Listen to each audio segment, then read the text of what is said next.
How's it going, Holly? You're always the one to kick this off. I'm going to kick it off today. It's going pretty good. I'm kind of tired. We're at the end of a weekend again, so we're like back on kind of our regular-ish hmm programming, I guess. It's been busy this weekend, so Yeah, I'm busy here too. I can tell I'm feeling a little stressed in outside life because today every junk drawer in my house got attacked. And we washed the bedding like down to every like bed skirt, and I did some deep purging. well, that has to feel good. Leaning hard on the on your one wing there. Yeah, it does feel good though. Like Yeah. on a Sunday, head into the week where I'm drop off tomorrow, which is not the norm. So to have a backpack that is cleaned out with a lunch, with a snack bag that's open and ready to be stocked and a clean water bottle, I'm good. Good. All right. Well, if you happen to stumble on this podcast and you just listen to Tana and I talk about how our weekends went, you're like, what the hell does this have to do with the Enneagram? This is our podcast called The Enneagram Adventure. Tana and I are both IEQ 9 certified Enneagram coaches with that tool. We use it for personal and professional development, and we have what hopefully everybody finds is really helpful conversations about the Enneagram and different theories and constructs within the system. I thought last week's was pretty good. It was like a therapy session. I imagine this week's will be similar. It was. We're discussing Soul Child, so this will be the second episode on Soul Child that we have done. If you missed last week, we did a deep dive into Enneagram 2s and Soul Child being a 4. So if you have not listened to me barf out all of the ways that I became the way that I am and you're a 2, or if you know a 2, that would be interesting to listen to. But I'm excited today to talk about our Enneagram 5s, the Resident 5, Holly, and some Soul Child. Yeah. So Yeah, we're going way out of order on this one, but because Soul Child is like so has like such a personal aspect to it, it didn't feel right to try to speak on behalf of other numbers right off the bat. And I think Tan and I are both still holding out hope that some other numbers will want to come on and unpack their soul child with us from like more of a first person perspective. So, another plug for like, hey, numbers other than twos and fives. We'd like to talk to you about soul child. we have some deeply personal questions for you. Yeah. Yeah, hopefully you'll trust us with that and our audience. Well, Well, yeah, so just a reminder on Soul Child, if you didn't listen to last week or you haven't heard us reference it before, the idea behind the Soul Child theory in the Enneagram is that in your very early childhood development years, you were on, as you were trying on sort of different personality strategies in your family, you may have been headed in a direction towards a number opposite of the number that you ended up being. And this is on the growth line. So I don't remember how many podcasts ago, a few podcasts ago, we talked about lines. So we are talking about the growth line as part of the soul child theory. What would you add to that? I would just add that the pivot from your what you should have been number, quote unquote, in Soul Child is usually based off of a significant event or event that happened in your life that your original construct that you developed was no longer helping you feel safe or giving you what you needed in terms of your core motivation. So that switched somewhere along the way. Yes. People can probably go, yep, that was that moment. And others, it might be a string of events or a string of even a couple of years that were significant and different than you had originally when you were growing up. But this also usually happens when you are young. Yeah, the early childhood development, for anybody who's like into that space, you would know that like window where that stuff really happens, where kids are like testing and trying on all that stuff and figuring out like what's the strategy for me unconsciously, by the way, unconsciously. It's between like, 1 and 8. So, Yeah. Yep. yeah. And there are a lot of different factors that go into that, and we talk about how people get reinforced in their number when we talked about each separate number, but in this case, this in the soul child theory, the event could have been something, it didn't have to be, but could have been something traumatic or perceived as traumatic by you when you were a kid. So, Without further ado, yeah. any This is like you're just five. like watching me like drag my feet on this one, like, oh, when are we gonna get there? Yeah. I Okay. know. I'm watching you drag your feet. Like, Yeah. So the five, the growth line for fives is to 8. And so the soul child theory here would be that little little me was on track to be an 8. And I would tell you that's probably accurate. We talked about this when we talked about fives, right? That I was a pretty wild, outgoing kid, and I broke my arm when I was 2.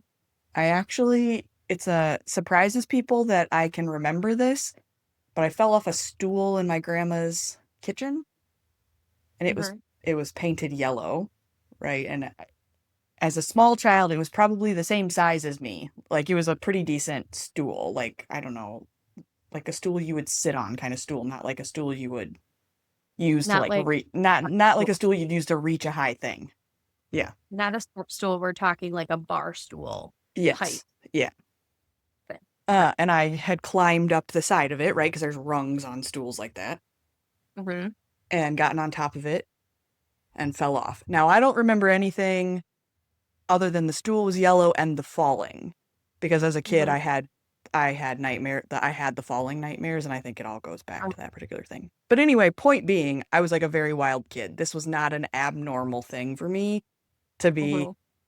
climbing all over things and like running around. There's pictures of me with like toy chainsaws and hiking boots and like dirty, like crazy kind of little kid Mm-hmm. in the trees, like falling down, biking, all of that. And my mom and my biological father got divorced when I was still pretty little when that happened. But due to the nature of single parenthood and all of that sort of thing, we did see my dad.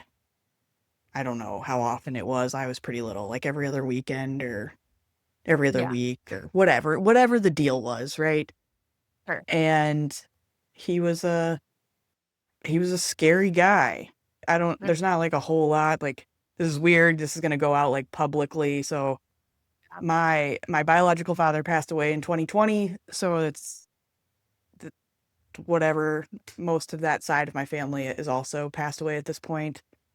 But he was a rough guy to be around. He was an alcoholic, and Mhm. with being an alcoholic came all the negative things that come along with being an alcoholic without saying more. And so I have a few memories of hiding. And I think when we talk about there being like trauma and things related to that sort of outcome for a kid, it took the like brave, crazy, uninhibited child version of me and went, it is absolutely not safe to be seen. It is not safe to be heard. How do Mhm. you stay as small and quiet as possible? That's like the very beginning of it. And I have like a few core memories of being told to hide or being put in a closet and the door shut. Don't come out of here until I come back for you kind of Mhm. memories. And so those kind of things obviously take that 8 bold energy and turn it all very inward, which would be the move from 8 to 5. So that's how that soul child works. So everything in me was like on track for this like kind of crazy, daring kid. And there would be moments of that that would still come out. It's not like I went full 5. Mhm. There would still be times where it would sort of come up or cut in certain ways, right? Like I rode horses as a young kid and still had that whole kind of adventure thing that I liked, I guess, right? Like that kind of thing. But the 5 thing was just very reinforced. So even after those kind of initial moments, right, where it was this pulling back into don't be seen, don't be heard, when my mom remarried, my stepdad very much reinforced the being studious, that education was very important, that you should be well read. We were not allowed when my mom remarried, we were no longer allowed to watch TV because TV rots your brain. Okay, right? So, Yes, they yeah. weren't. So then the 5 thing was just it was like doubled down. So then it's the like be quiet, but then also now you're going to be rewarded for Yeah, those things. yeah, Yeah. And she remarried a little outside of the window. I think I was already from sure. right. I think I was Yeah, like 7 or 8. Well, just outside of the window when she remarried. interesting. That's making me think of something. I'm gonna remember the story for later. But so when you say like turning the 8 energy inward, so when you are being quiet and quote unquote unseen, right? What does that feel like internally? Well, I think it depends. Sometimes it's anxious feeling. And if you remember, when we talked about fives are solving for anxiety Yeah. in their like pursuit of knowledge. And so that Hmm. is like for me, it does it's the you have something to say, but you don't feel like you're allowed to say it. Or you feel like if you say it, something bad will happen. Oh, okay. Right. So it becomes anxiety and it becomes like a nervous energy, which then resurfaces later. We talked about this a little bit too, right? Like the last week, the anxious, like if you wake up hungover and you're like, did I say something stupid? It's Yeah. like that, like constantly, every conversation, every interaction, being worried Hmm. that the thing that you said will be misinterpreted, will be misunderstood, will have offended someone in some way, will make like somehow make you unsafe. That's interesting. So do you, I mean, I guess would you say that you feel angry like 8 energy angry more often than not? For me, the it's probably anger and then like the anger is like a cover for an underlying sadness or like an underlying grief that I Okay. don't do a good job of dealing with. So sometimes it'll be I can have like an anger first or whatever, but then it's like usually followed by quite a bit of sadness. But I think sometimes the anxiety from the not speaking up is probably is like it's like an internal, it's not the same as resentment, but it's like it's not a healthy thing. Like I don't know how to describe this. I spend a lot of time talking to Brandon through this, and I know we reference him in every podcast, and I think we're less than 20 minutes in, and we're gonna name drop Brandon again. But like the I spend a lot of time working on that. So I think it's getting a lot better on 2 fronts. One, it's the just like we talked about last week, it's like getting back to the me before I learned Mm, all the bullshit things that I learned. So it's like yeah. taking that off layer by layer. So now I'm more comfortable saying things rather than like overthinking them to the nth degree and like, what if I don't say it perfectly? And what if it's this? And what if I don't exactly cite the right source? Or what if I don't quote the whatever, right? Now I just say things more off the cuff. Sometimes it really pisses people off and makes them really uncomfortable. And we can talk about this. Like, I don't know if this is podcast appropriate, but we might off on this rabbit hole of like, I went to this sound bath last night. And at the end of it, she talked about like people being like, as you're healing, how you become the trigger for other people. And I don't want to be the trigger for other people. So some of it is like I still have this very much this recognition of when I say something. It's like when I shut down a room. We've talked about that. I have these like moments where I'll say something and it shuts down a room or it stops a conversation. Or I say something and somebody gets offended because now I've triggered them with what I've said and then they don't talk to me anymore. I'm very aware of when that stuff is happening. Like I can read it all over the person's face like, "Oh, yep, there it is. You didn't like what I said." And I'll like it can cause me to retreat from the being brave enough to say the thing in front of that specific person. That's interesting. So when it's a person that you can't avoid or like that you have a closer relationship with, how does that work for you? Outside of Aaron? Yeah, because I can tell you how it reads with me. Well, I mean, it would be a good therapy session, I guess, if you didn't tell me how it reads with you. But I think it is the closer I am to someone, the more likely I am to say something that is likely to offend. And it happened this weekend. Like I said something and I was like, oh, shit. Like and I was like, no, like I don't mean it that way. Like sometimes I have to like, and people who are close to me are like, okay, like they get it right away if I'm like, usually. It's the in between relationships where I sometimes get in trouble, where it's somebody that I have like a decent rapport with, but maybe it's not like full trust yet. Do you know what I mean? Yeah, it's a friendship, but it's not somebody you're gonna call at 2 a.m. when something goes wrong. Right. Like, Yeah. Yeah. And yeah, that's I'm very aware. And some people we talked about this last week too, but some people I just don't give a shit. Like I'm just gonna say it, and if you decide you don't like me, like fine, peace out. Like see you later. Because I just don't have capacity for that. But then there are oh, other people where like it happens and I'm like, shit. Like, no, I don't want, like, I want this relationship to work. yeah. I love when your 8 energy comes out. I said this, I think it was not last episode, the other episode, when we talked about when you shut a room down. Yeah. I'm like, "Where's my popcorn? This is so great." I think it's all well, maybe to your point about the relationship and for anyone who's listening, right? It's like when you know someone really well, you almost automatically assume positive intent Right. and you like know who they are like at the core of their being and you know that they would never like want to hurt you or hurt Yeah. your feeling.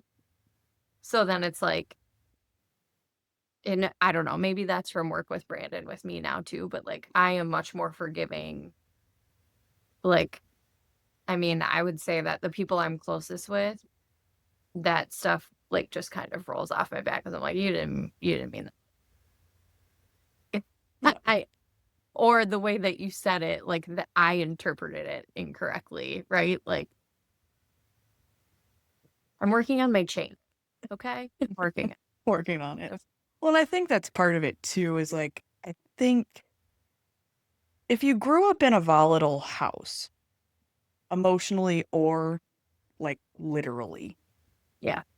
intellectually, whatever, you start to manage that differently. And I don't know if it was true for you in how you, because you picked it up as like reading feelings. And Mhm. I don't interpret it as much as reading feelings, but I am. It's like the same, like I will read it all over somebody's face. Mhm. Like I'm very, and you know, sometimes fives are called the observer. And so I don't know if Mhm. it's that, but like I am very aware unless somebody has like a super poker face, which I don't know very many people who have like a super poker face. Yeah. As soon as I say like I know. Like I know. And And I think about that as like a kid too. Like if you're always I was very careful about what I said in certain situations.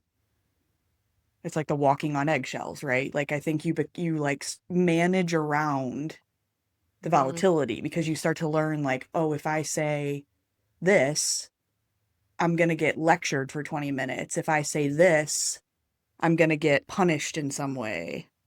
If I say Yeah. this, I'm going to get yelled at, whatever it is, right? So you like learn to like manage around that. Mhm. And there's Mhm. still times that I do that where I'm like managing around someone else because I read it in their Mhm. face and how they react to me. That's so interesting because if I think about what I said last week of like, I am so not in touch with my four that like I don't even know when the feelings are happening, but I'm solving for them before it's happen. Yeah. We're like, and this is a good thing, you're in a space where like you're doing like the eight thing and it's just kind of like sitting with it and being comfortable with it, not like having the anxious thing on the backside where you're like, oh my God, does that person hate me? So that feels really relatable to Soul Child for sure. I guess like if you were to think back to Holly as an eight, is there anything that you kind of like pine for that you like wish that you still had from that Soul Child time in your life? Well, I think it's always been there. So I don't know that I miss it because it comes every once in a great while, like something will happen where it'll come up Hmm. again. And this makes me curious, like just like we talked about the idea of like, well, I wonder if you like spend time in your stress number for a time, Hmm. like when you're rebelling. I don't know if other people feel this, and I don't know if you would notice it, but like when I reflect on being on the planet for 40 some years, I can like point to like, oh, well, there was a moment right there where it was. So like there was those early years where it was maybe more obvious where I just where as a kid, right? And I just said whatever and I just did whatever Yeah. and I climbed on the stool and I fell off and broke my arm and I was like in the tree and I remember we had this rope swing like in our so Yeah. I grew up in Western North Carolina. Well, I grew up in North Carolina. I was born on the coast. It's a whole sordid tale, whatever, for another day. My mom bought this house in the mountains close to where my grandma lived, and we had this rope swing, and it like it was not safe at all. And like let's just be real, this was like the late 80s, early 90s. So like don't come at me about this. But it was like a rope with like a stick tied on the end, not like a handle, like a stick, like pick the stick up off the ground and like tie it to the rope Awesome. situation. How And thick was this, you think? well, I mean, I was a little kid, so maybe like Like a a couple inches, like enough you could grip it, like with kid okay. hands. Okay. But you couldn't like I couldn't break it. I couldn't like physically snap this stick. So Yeah. it was big enough as a whatever I was, 7, 8 year old, that I couldn't break it. Sure. Anyway, so we would take turns, my brother and I, swinging on this rope swing handle stick situation. And it would like Mhm. go out into, we lived on the side of a mountain, right? So when you went out, you were further from the ground because you were like over a ravine, kind of. Yeah. And I remember like swinging out and and like you're coming back and this fucking stick broke and I fell. And I still have a scar like on my ribs. What if I hit something? Whatever. Oh my God. Didn't break anything at that time, right? But it's that like knock the wind out of you crazy. Yeah. But it was just like it was that kind of stuff that was like crazy, brave, like don't give a shit kind of stuff as a little Yeah. kid. Yeah. And the like running around crazy. Whatever, we can get into all the kid stories. But there was also this day. So same house on the side of the mountain, and it was like there was like a little cul-de-sac. So there's three houses at like the bottom of this long driveway on the side of this mountain. Neighbor kid, same age as me, lived in the house next to us. And his family had a giant brush pile behind their house, and his dad had thrown a big piece of plywood like on the brush pile. Okay. And we thought it would be super, super fun to jump on the plywood, right? Because it was like bouncy, because it was like on the brush. You know what I'm saying? Like Right. kid Right. things. Right. And Pringle. so, Last. like, we're jumping on this brush pile, and there was a freaking hornet's nest under, like, in the brush pile. No. Yes. No. And so they all come out and they swarm us, and like we run and we're screaming, like, all through the yard. No. Yeah. Like a whole, you know what I mean? Like, it's like, it was just, I got bit by a dog in that same age range at that house. Like, I have like all of these things from like that, like, and those in that time, it was probably five, 5 to 8, that window of like where that stuff was happening, where it was just like, Yeah. I like, but then at the same Yeah. time, it was a, oh shit, like you have to go to your dad's, or you know what I mean? Yeah. Like, so it was like this very like back and forth sort of thing. So there were like moments of this like crazy, insane stuff. And then Mm-hmm. like, nope, gotta be quiet. Don't make a sound. Like, Yeah. We do have that in common yeah, where it's like you have these moments and then it's like this stark shift right. that has to happen. And you're like, oh God, here we go. Yes.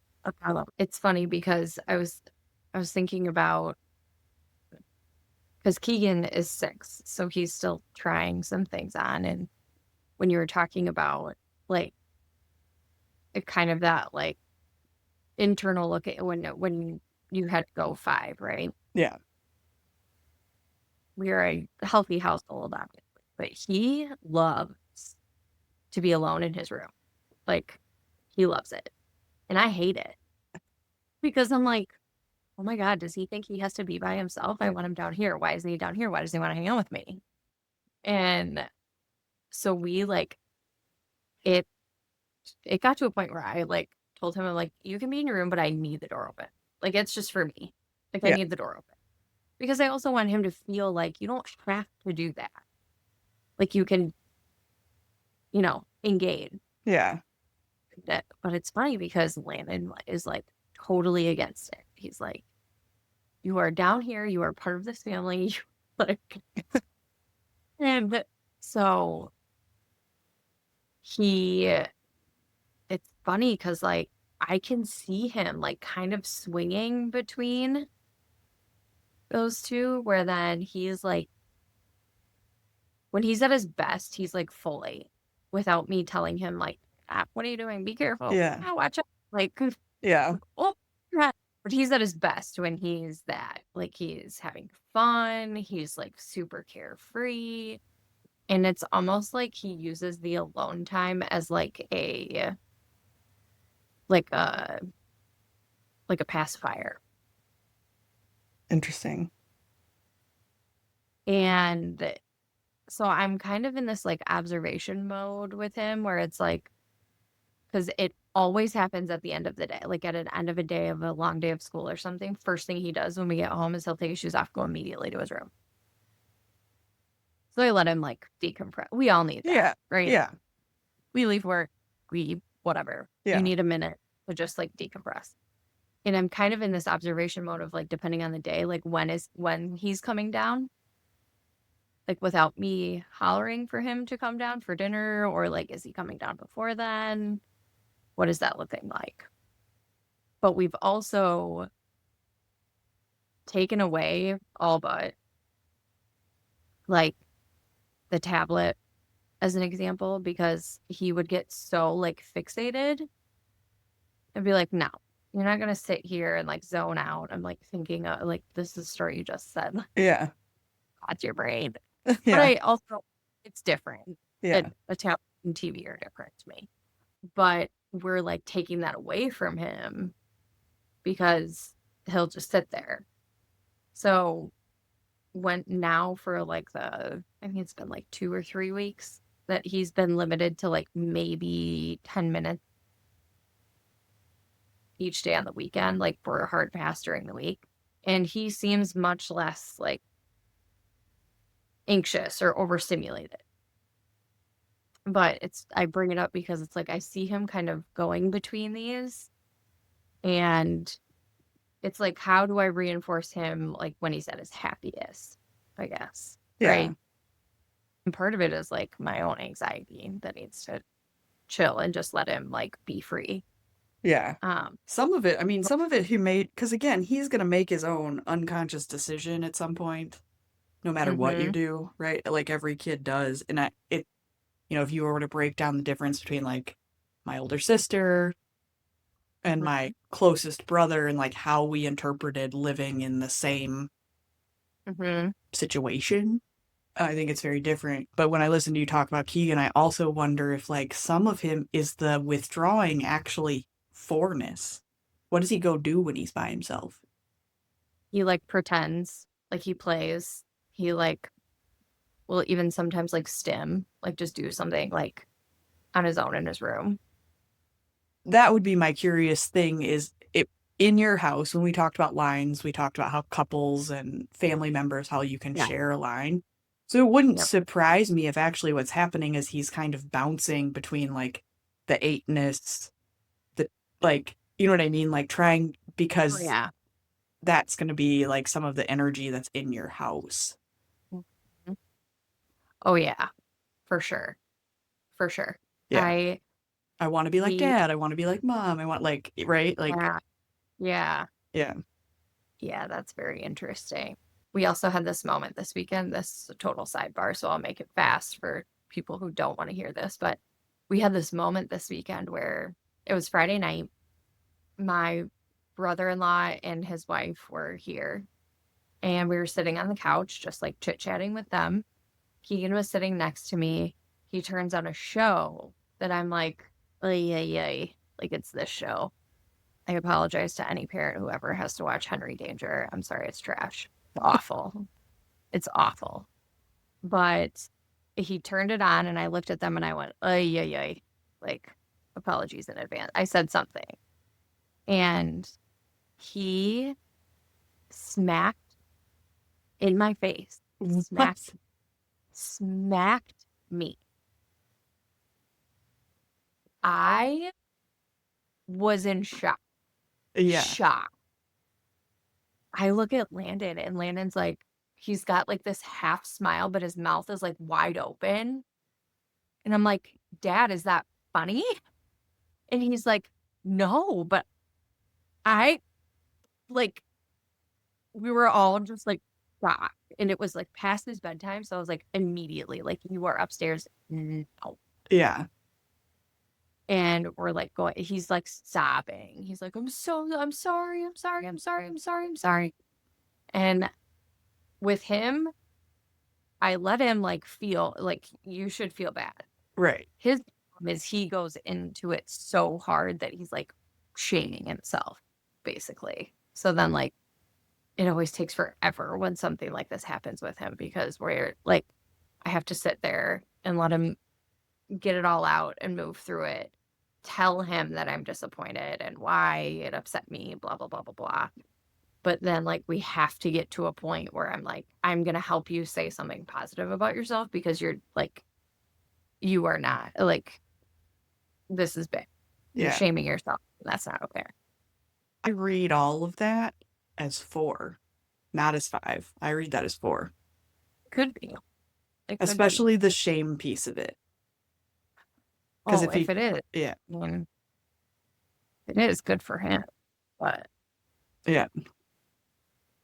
It'll just be uh, interesting as he gets older, because I'm not like, different Enneagram teachers tell different stories about, like, when they kind of knew the key like, "Oh, that's the 4." there it is. Or that's Yeah. the 7, or that's the whatever, where they kind of like knew. So it'll be interesting, like, because he's still got a few years before. Yeah. Yeah. I take it to the bank. It's here for everyone to hear. My niece is a 4. I will sing it until I'm blue in the face. She's a 4. She's going to be a 4. But what I was saying about 8 energy within a house, do you have any of your siblings that you know who are 8s as an example? I'm pretty sure my youngest brother, him and his wife are interested in the Enneagram, and he has confirmed, like, yes. Like, when not via test, and some eights can do this. Actually, most eights that I know can do this, where they're just like, yes. Like, that one. And he was Yep. very much that way. Like, when we talked through it, Yeah. and he was like, no, it's 100% my motivation. He's the youngest. 100% my motivation is I do not want to be controlled. Makes sense. Hmm. My mom is an 8, confirmed. I think we might have talked about that a little bit. My other siblings have not taken the Enneagram, nor have we had really deep conversations. I can make some pretty educated guesses, though, just based on where they are today and different things like that.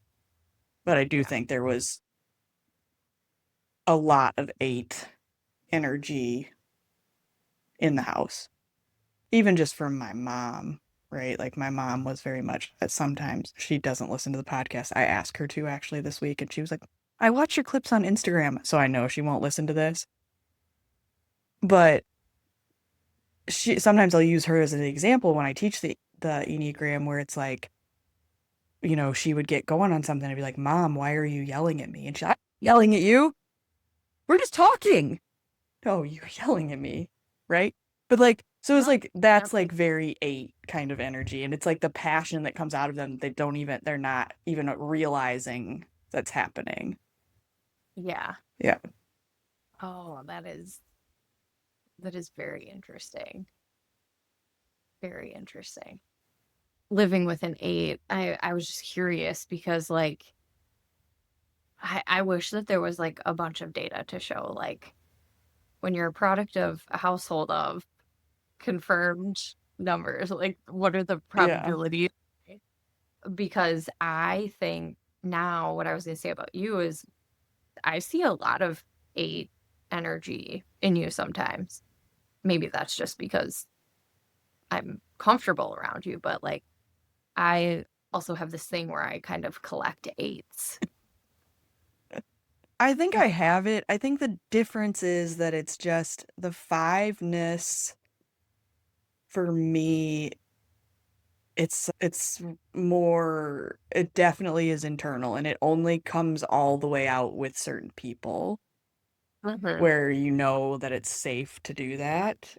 It's not quite, the fiveness makes it very heady, right? Like, eights are gut based, and so like I can pull that behavior, but there's like there eights like trust themselves in a different way than I Yeah. do. Like, I don't, like, that's something that I'm working on. But it's like they Yeah.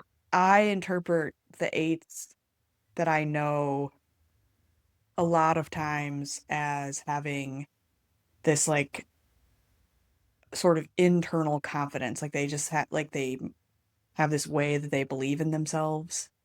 That maybe I'm good at like putting that front out there, but I don't always have that same. Maybe it's just like I pick up on that energy from you just because like you know so many things. Yeah. Well, Like yeah. It's like, yeah. you know all these things Yeah.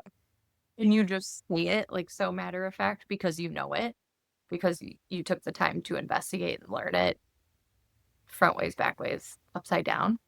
So maybe that's why it reads like that sometimes, but I mean, yeah, I think the difference, and this is what I'm wrestling with about your 8 energy is like some of the other eights that I know in my life, I know that they act that way because they're insecure.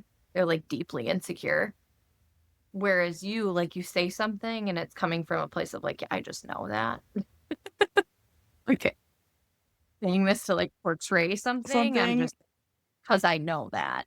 Well, I mean, I think that's also maybe the one way to like the 8 energy for me when it's at its best, when we talk about when I'm on the growth line and it's in whatever what some people would call flow, right? And sometimes that's how I describe the growth line to people is like when I was talking to a 7 this last week about that because the growth line for 7 is to 5 actually. But we were talking about like how that would work for her or whatever else. Mhm. But I think what it is for me is it's in when I can say something really matter of factly, it is because I know it, because it's researched, because and the confidence that I have is in the knowledge that I did the research rather than being like an inner. I don't want to say I don't have any inner knowing. I'm very much that's something I'm very much working on is like the trusting your intuition, trusting your gut. I have a tendency to like not do the best job trusting that inner voice. Whereas I think eights, even if they're insecure, like have that gut trusting thing. It's like They so do. strong for them, You're even when right. they're wrong. Right. So that's like where, You're right. yeah, like that's like the big difference for me is if I don't, I, I won't trust my gut unless I know it's right.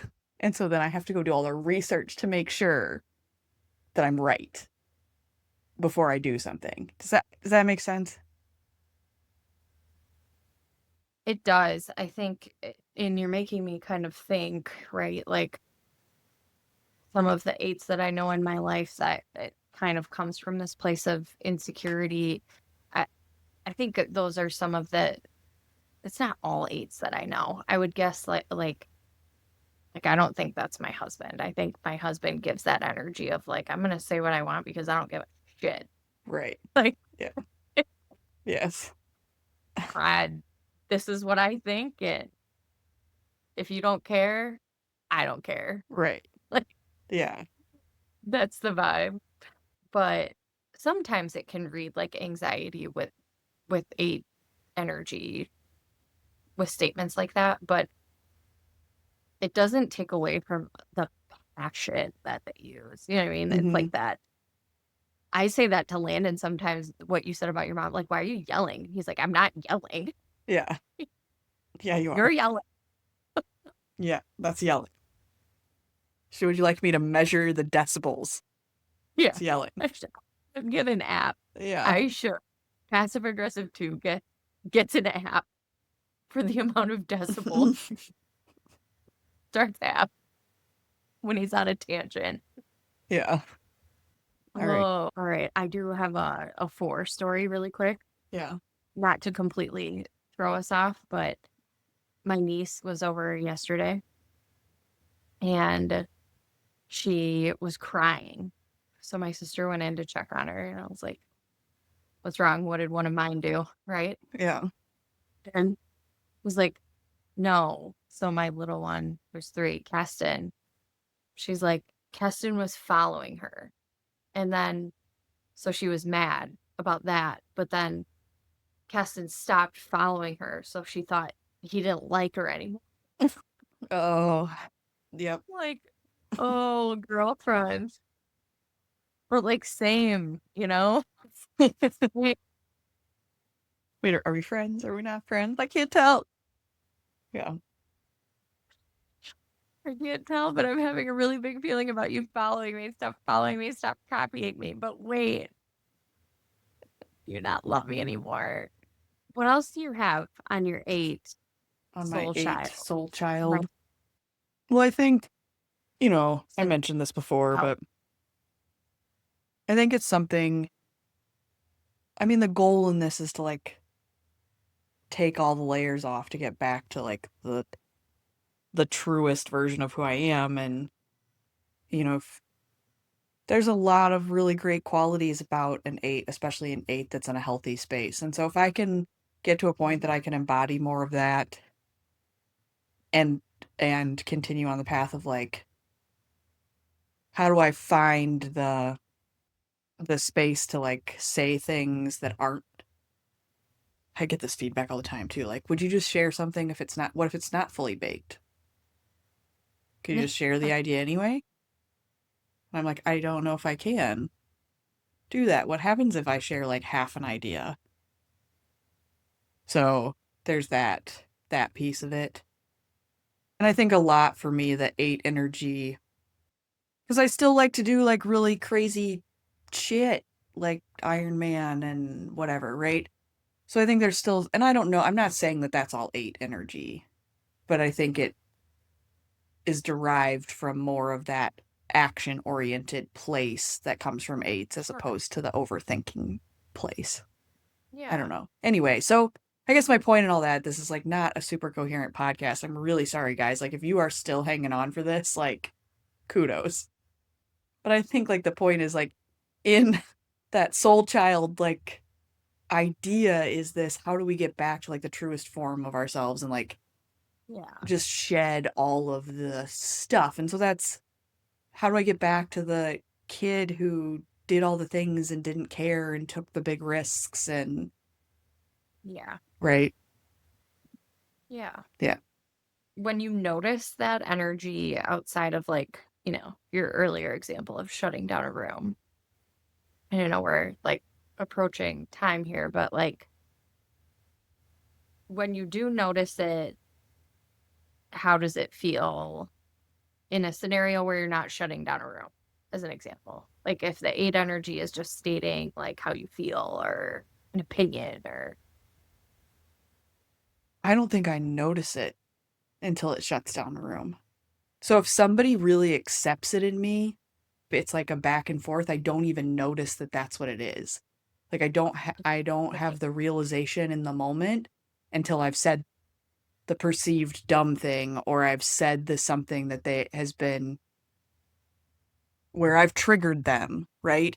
It's not until the moment that I've triggered the other person that I snap into the like, oh wait, you maybe like maybe you were too direct.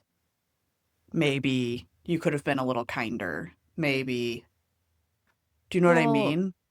yeah, I Because when do, it's but really good, it just goes back and forth and like the other person doesn't get triggered. I mean, I definitely know what you mean, but maybe that's why I see that in you Yeah. regularly. Yeah.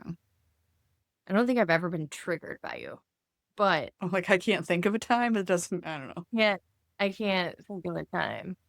But maybe, like, I guess what I'm going for is maybe you're not giving yourself enough credit because, like, at least in our relationship, I see that all the time where, like, you just say the thing.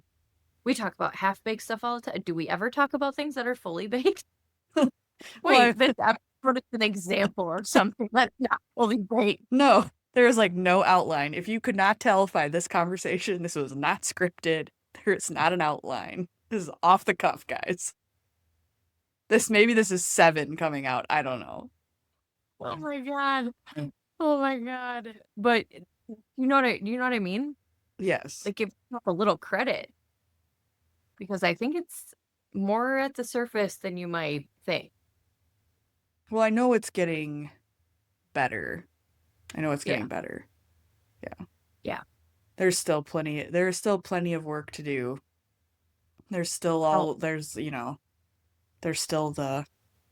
you know, it's a lifetime worth of work. Like I don't know how to say it any other way.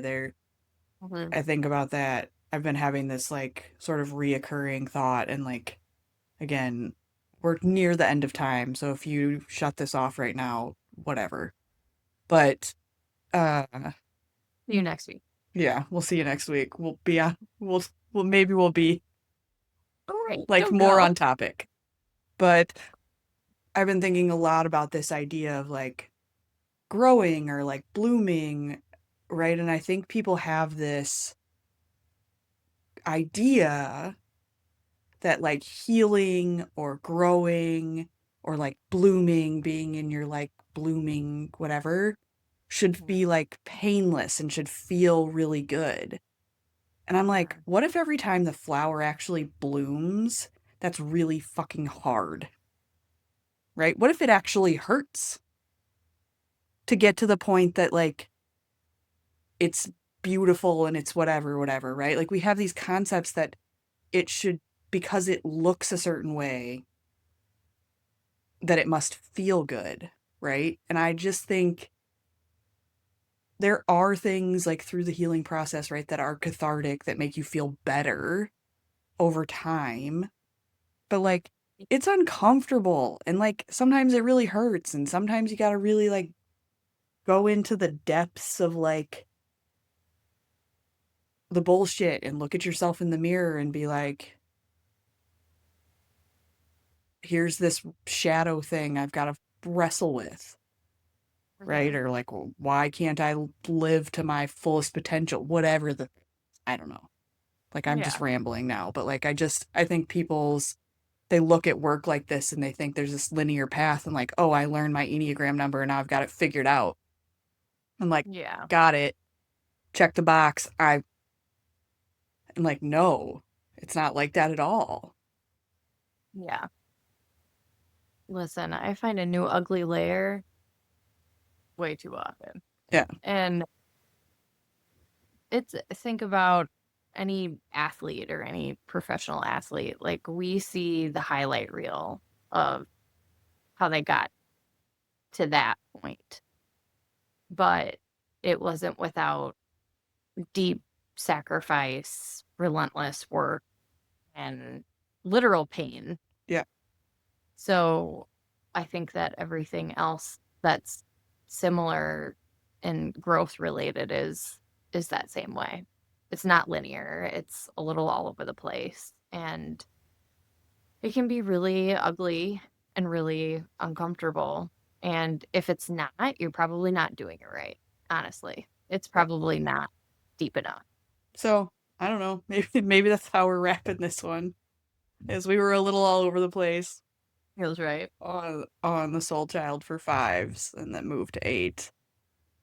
I would love to hear if there's another five who listens to this. Like, I don't know, drop us a message, comment something about, maybe you want to share how it shows up for you.